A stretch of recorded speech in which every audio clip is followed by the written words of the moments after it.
वीरो जागो, अब तो जाग जाओ। तो कैसे हैं आप लोग? आशा आप लोग मस्त होंगे और तंदुरुस्त होंगे और घर में मस्ती कर रहे होंगे। तो मस्ती करते हुए आपको क्या करना है? पढ़ाई भी करना है, क्योंकि आप लोग देश के वीरो, आप ही लोग तो देश का भविष्य हो। तो आपको अच्छे से पढ़ाई करना है, ठीक है। तो आज हम नया वीडियो लेकर आ चुके हैं और हमारा टॉपिक क्या है? समास। समास, जहां से बहुत सारे एग्जामों में क्वेश्चन बनते ही है, बार बार क्वेश्चन बनते हैं। तो उससे आप क्या करो? सीख लो इस वीडियो के माध्यम से और पूरा का पूरा क्लियर हो जाएगा आपका, ठीक है। तो आप ध्यान से देखो और सीखो। तो बिना देरी के करते हैं वीडियो के स्टार्ट। उससे पहले मैं बता दूं, अगर चैनल पे नया है तो चैनल को क्या करो? सब्सक्राइब करो और बेल आइकन को प्रेस करो, ताकि मेरा नया नया वीडियो आपको सबसे पहले मिल जाए। चलिए बिना देरी के करते स्टार्ट। सबसे पहले बात करते हैं समास का। तो सबसे जहन में सबसे पहला सवाल क्या आता है? यहाँ पे आपका सवाल क्या आता है? आता है या नहीं आता? यहाँ आपका सर्कल है क्या? गोल है क्या? अगर गोल है तो इसको क्या करो? स्ट्रेट लाइन बना दो। समझ रहे हो बात को? यानी कि आपको सबसे पहला सवाल जब भी आएगा इस चीज को देखते हुए कि समास किसे कहते हैं। सबसे बड़ा सवाल, समास किसे कहते हैं, आज उसी बात पर डिस्कस करने वाले हैं। तो हम बोलते हैं दो या दो से अधिक पदों के मेल से बने पद को समास कहा जाता है। यानी कि दो या दो से अधिक पदों के मेल से जो वर्ड बनेगा ना, जो पद बनेगा, उसे ही हम क्या कहेंगे? समास कहेंगे। ये बातें आपके जहन में आ चुकी है, यहाँ पे अट चुका है। अट चुका है कि नहीं अट चुका है? तो आप आगे देखो, यानी कि डिफिनेशन क्या हो गया हमारा? दो या दो से अधिक पद के मेल से जो बने पद होते हैं वो क्या कहलाते हैं? समास। जैसे एग्जांपल में आप कुछ भी ले लो, यहाँ ढेर सारा एग्जांपल है। ये सारे क्या है? आपके समास के उदाहरण है, एग्जांपल है। ये सारा ले सकते हो, भाई बहन चतुर्भुज मृगनयन। यानी कि हर जो वर्ड है आपका, हर जो शब्द है, जैसे प्रतिदिन, तो दो पद मिला हुआ है, यानी कि प्रति और दिन अलग अलग, यानी कि दो पद मिलके क्या हो रहा है? एक वर्ड का निर्माण कर रहा है। उसी को हम क्या कहते हैं? समास। ये बात आपको क्लियर हो चुका होगा आसानी से। अब बात करेंगे उसके टॉपिक्स पे, यानी कि उसका जो भेद है, समास कितने प्रकार के होते हैं, ये सवाल उत्पन्न होता है। तो समास मुख्यतः कितने प्रकार के हो गए हमारे पास? 6 प्रकार के, ठीक है। समास कितने प्रकार के हो गए? 6 प्रकार के समास हमारे पास है अभी मौजूद। क्लियर? तो अब हम बात करेंगे हर एक टॉपिक के बारे में, कौन कौन सा समास हम जानेंगे और क्या क्या है उसका डिफिनेशन, ठीक है। तो सबसे पहला बात करते हैं अव्ययी भाव समास के बारे में। अव्ययी भाव समास, और ये हमने लिखा है उदाहरण, यानी कि यथाशक्ति, प्रतिदिन, इसका क्या है? उदाहरण। अब आप सोच रहे होंगे डायरेक्ट तो हमने क्या कर दिया? उदाहरण दे दिया। ये कैसे समझ में आएगा कि अव्ययी भाव समास कहते किसको है? तो घबराओ मत, मैं जो यहाँ बैठा हूं, सॉरी खड़ा हूं, बैठा तो नहीं हूं, यहाँ कुर्सी नहीं है, तो मैं खड़ा हूं। तो मैं खड़ा हूं इसलिए कि आपको यह समझा सकूं टोटल का टोटल। समझ में आ रहा है? तो टोटल आपको इसी वीडियो में समझ में आने वाला है। यानी कि अव्ययी भाव समास के बारे में अगर बात करो तो हम यह कर सकते हैं, 1 मिनट के लिए अगर हम इसको हटा दे, इसको मिटा देते, क्योंकि आप लोग इसको समझ चुके हो समास किसे कहते हैं, ठीक है। तो हम इसे अब मिटा दे रहे हैं। ध्यान से देखना, ये आपको अगर स्क्रीनशॉट लेना है तो ले सकते हो आप स्क्रीनशॉट, कोई दिक्कत नहीं है, ठीक है। अब हम इसे मिटा देते हैं, ठीक है। हमने ये मिटा दिया। क्यों मिटाया? क्योंकि हम इन सारे टॉपिकों पे हम यहाँ पे बात करने वाले हैं, यहाँ पे समझाने वाले हैं, ठीक है। तो अव्ययी भाव समास, यानी कि अव्ययी भाव समास किसे कहते हैं उसके बारे में समझो। यानी कि हम बोल सकते हैं, अगर एग्जाम्पल ये है तो एग्जाम्पल को ले लो, यथाशक्ति, ठीक है। यथाशक्ति हमारा क्या है? एग्जाम्पल है। तो हम बात करेंगे अव्ययी भाव समास, उस समास, हमारा डिफिनेशन क्या हो जाएगा? अव्ययी भाव समास उस समास को कहते हैं जिसका पहला पद, इसमें 2 पद है। सबसे पहला क्या हो गया?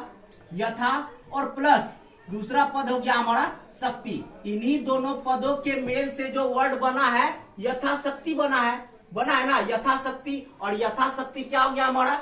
समास हो गया। और इसी चीज पे बात कर रहा है, यानी कि यह पहला पद आगे वाला, ये दूसरा पद हो गया। तो हम इसमें बोल सकते हैं किसमें? अव्ययी भाव समास। अभी मैं अव्ययी भाव समास के बारे में बात कर रहा हूं। तो अव्ययी भाव समास में हम यह बोल सकते हैं कि जिसका पहला पद प्रधान हो और क्या हो जाए? छोटा हो, ठीक है। पहला पद क्या हो जाए? प्रधान हो जाए। यथाशक्ति, पहला पद यथा क्या हो गया? प्रधान हो गया और छोटा हो गया। ठीक है, तो आप इसे रिलेट करो छोटा से, यानी कि पहला पद क्या हो रहा है, छोटी चीजों के बारे में बात कर रहे हैं। यथाशक्ति, शक्ति जो है ना यथा है, यानी कि कुल क्लियर बात यह है कि यथा हमारा छोटा होगा, यानी कि पहला पद जो होगा हमारा छोटा होगा, उसी को हम कहेंगे अव्ययी भाव समास। ये ट्रिक के तौर पे आपको याद हो जाएगा आसानी से, समझ में आ रहा है कि नहीं आ रहा, तो क्लियर हो जाएगा। यथाशक्ति यानी कि पहला पद जो होगा हमारा छोटा होगा, तो हम इसका डिफिनेशन के रूप में क्या बोल सकते हैं, हम बोल सकते हैं अव्ययी भाव समास उस समास को कहते हैं जो क्या हो, पहला पद जिसका क्या हो, छोटा हो और प्रधान हो। क्लियर, आसानी से याद हो गया। अब हम बात करेंगे प्रतिदिन के बारे में। यथाशक्ति आपको समझ में आ गया कि कैसे हम समझ सकते हैं कि अव्ययी भाव समास किसे कहते हैं, और अव्ययी भाव समास के कैसे भेद को पढ़ा जा सकता है, समझा जा सकता है। उदाहरण को एग्जाम में क्या पूछता है पता है, एग्जाम में प्रश्न आपका ऐसे बनेगा, यथाशक्ति कौन सा समास है, प्रतिदिन कौन सा समास है। बच्चे को यह पता ही नहीं होता कि समास का भेद जो है कैसे पकड़ा जाए, क्योंकि उसे पता ही नहीं होता, डिफिनेशन समझ में ही नहीं आता। इसीलिए हम ये वीडियो लेकर आए कि आपका कंफ्यूजन सारा क्लियर हो जाएगा। तो हम दूसरा प्रतिदिन को ले लेते हैं। ठीक है, प्रतिदिन, तो हम डिफिनेशन के तौर पे क्या बोले थे, आप पीछे जाओ थोड़ा सा। डिफिनेशन के तौर पे मैंने बोला कि अव्ययी भाव समास उस समास को कहते हैं जिसका पहला पद क्या होता है, छोटा होता है और प्रधान होता है। यहाँ पे प्रतिदिन आ रहा है ना, प्रति क्या हो गया, छोटा हो गया। देखो प्रति किसके बारे में बात कर रहा है, दिन जो है ना, प्रतिदिन, एक दिन अलग अलग दिन, एक दिन प्रतिदिन, यानी कि पहला पद प्रधान और छोटा होता है। इससे समझ सकते हैं क्या, यह एक अव्ययी भाव समास है। क्लियर, कोई डाउट, कोई डाउट नहीं। अब दूसरा बात कर रहे हैं। ठीक है, दूसरे टॉपिक पर अगर बात किया जाए तो हम तत्पुरुष समास पे आते हैं। अब सवाल यह है कि तत्पुरुष समास किसे कहते हैं। ठीक है, तत्पुरुष समास किसे कहते हैं, तो इसका डिफिनेशन के तौर पे हम बोल सकते हैं। उससे पहले मैं एग्जांपल आपके लिए ले लेता हूं। सबसे पहला एग्जांपल क्या लिया मैंने, गौशाला। क्लियर, गौशाला क्लियर। अब हम इस चीज के बारे में बात करेंगे, और यहाँ पे धर्मशाला, राजकुमार, ये सारे चीजें हैं जो आपको क्लियर करवा देगा कि तत्पुरुष समास किसे कहते हैं। तो हम सबसे पहले बात करें गौशाला। तो अगर इसका अर्थ निकाला जाए, इसका अगर अर्थ निकालते हो तो गौशाला का अर्थ क्या होता है, जहां पे गाय रखे जाते हैं, जहां पे गाय रहता है उसी को हम गौशाला बोलते हैं। यानी कि गाय, गौ का मतलब क्या हो गया गाय, और शाला का मतलब हो गया घर। ठीक है, गाय का घर, यानी कि गाय जहां रहता है उसी के घर को हम क्या कहते हैं, गौशाला कहते हैं। ये तो आप जानते ही हो। तो अब इस चीज के, इससे क्या होगा, ये जो मैंने लिखा गाय का घर, इससे कैसे पता चलेगा कि तत्पुरुष समास गौशाला को कहेंगे। ये आपके मन में डाउट है। इस डाउट को क्लियर करने के लिए आप समझो, सबसे बड़ा बात, गौशाला जब मैंने लिखा तो गौशाला क्या हो गया, गाय का घर। तो हम तत्पुरुष समास के डिफिनेशन के रूप में बोल सकते हैं जिसका दूसरा पद क्या हो रहा है, प्रधान हो रहा है। जिसका शाला, शाला यहाँ पे क्या हो जाएगा, गौशाला। शाला यानी कि घर हो गया। घर किसका, घर हमारा क्या हो गया, प्रधान हो गया। और उसके बीच में जब अर्थ निकल रहा है ना, तो कारक का यूज हो रहा है, कारक। ठीक है, कारक आ रहा है, कारक का प्रयोग हो रहा है। तो हम समझ सकते हैं कि तत्पुरुष समास उस समास को कहते हैं जिसमें दूसरा पद प्रधान और बीच में कारक शब्द का प्रयोग किया जाता है। वैसे समास को हम तत्पुरुष समास कहते हैं। Clear, doubt clear. अगर नहीं हुआ तो हम दूसरा ऑप्शन लेते हैं, मतलब दूसरा एग्जांपल ले लेते हैं। ठीक है, राजकुमार, यहाँ पे आपका क्लियर हो जाएगा, सारी चीजें यहीं पे क्लियर होने वाली है। ठीक है, अब लेते हैं राजकुमार। ठीक है, तो राजकुमार का अर्थ क्या होता है उसे समझो। राजकुमार का अर्थ हो गया क्या, राजा का पुत्र। राजकुमार किसको बोलते हैं, राजा का पुत्र को ही ना राजकुमार बोलेंगे। तो यहां पे मैंने तत्पुरुष समास का डिफिनेशन क्या दिया, जिसका दूसरा पद प्रधान, दूसरा पद राजकुमार। तो कुमार यहाँ पे क्या हो गया, पुत्र को रिलेट कर रहा है, और राज किसको रिलेट कर रहा है, राजा को। यानी कि पुत्र किसका है, राजा का पुत्र है।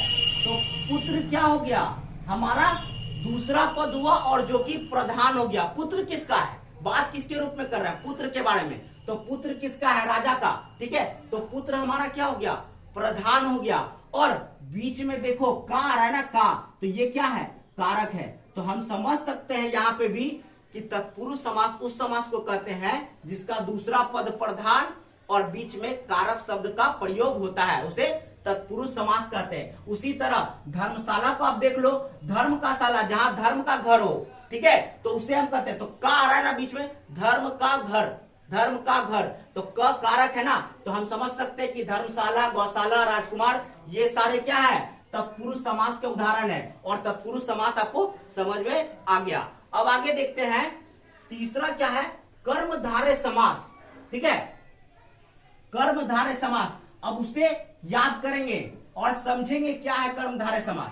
ठीक है, तो कर्मधारय समास का ऑब्जेक्टिव क्या, ऑप्शन क्या, एग्जांपल हमारा महापुरुष, महापुरुष। ठीक है, तो इसमें क्या हो जाएगा, आप इसे ध्यान देना। ठीक है, तो महापुरुष, अब इससे क्या रिलेट हो रहा है, आप कैसे समझोगे कि कर्मधारय समास है? मृग नयन, चरण कमल, ये सारे क्या है? उदाहरण है किसके? कर्मधारय समास का। तो उदाहरण से आंसर नहीं लिखा जाता है। आपको जब तक उसका डिफिनेशन नहीं पता होगा, डिफिनेशन नहीं पता होगा आपको, आप उसके बारे में नहीं जान सकते। तो हम कर्मधारय समास का आप बोल सकते हैं कि जिसका दूसरा पद क्या हो? प्रधान हो। दूसरा पद प्रधान हो, बट यहाँ पे रीजन क्या है?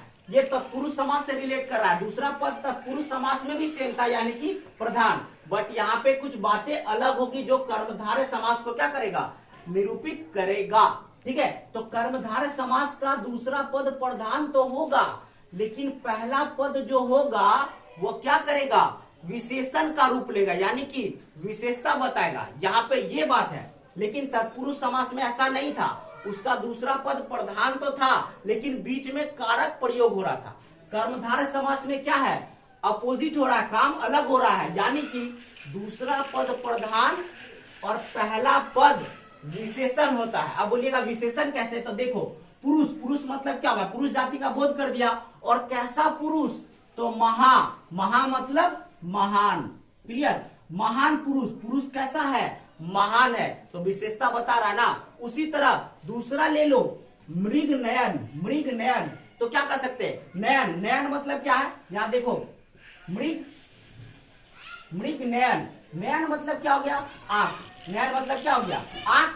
और मृग मतलब क्या होता है? हिरण, हिरण के जैसा आंख, तो विशेषता बता रहा ना। आंख कैसा है? हिरण के जैसा है, तो विशेषता बताया। तो विशेषता बताया, यानी कि प्रथम पद विशेषण होगा, दूसरा पद प्रधान होगा, उसे ही हम कहेंगे कर्मधारय समास।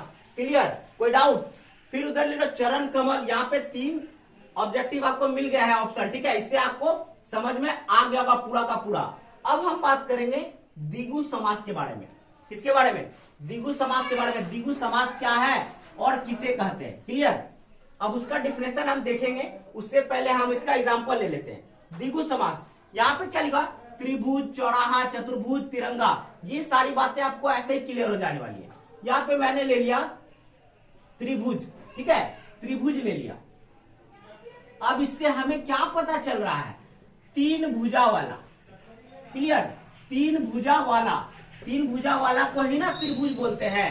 फिर अगर यहाँ पे चौराहा है, ले लो चौराहा, चौराहा ले लिया हमने।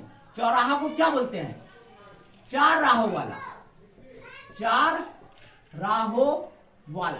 क्लियर? अब हम बात करें, यहाँ पे देखो गौर से अगर देखा जाए तो 3, 4, यानी कि किसके बारे में रिलेट कर रहा है? ये संख्या को रिलेट कर रहा है, नहीं कर रहा है, ये संख्या को रिलेट कर रहा है। तो हम बोल सकते हैं कि द्विगु समास उस समास को कहते हैं जिसका पहला पद क्या होना चाहिए? संख्यावाचक होना चाहिए। क्लियर? यानी कि जिसका पहला पद संख्यावाचक हो, जैसे तिरंगा, 3 रंगों वाला। तिरंगा क्या? 3 रंगों वाला तिरंगा। चतुर्भुज, 4 भुजा वाला। चौराहा, 4 राहों वाला। त्रिभुज, 3 भुजा वाला। यानी कि पहला पद क्या होगा? संख्यावाचक होगा, संख्या होगा। तो आपका क्या हो जाएगा? द्विगु समास। आप क्लियर है? यानी कि द्विगु समास उस समास को कहते हैं जिसका पहला पद क्या हो जाना चाहिए? पहला पद हमारा संख्यावाचक होगा, उसी को हम कहते हैं द्विगु समास। क्लियर? समझ में आ रहा है कि नहीं आ रहा है? समझ में आ रहा है? तो आगे बढ़ते हैं। अब आ रहा है हमारा क्या? द्वंद्व समास। क्लियर?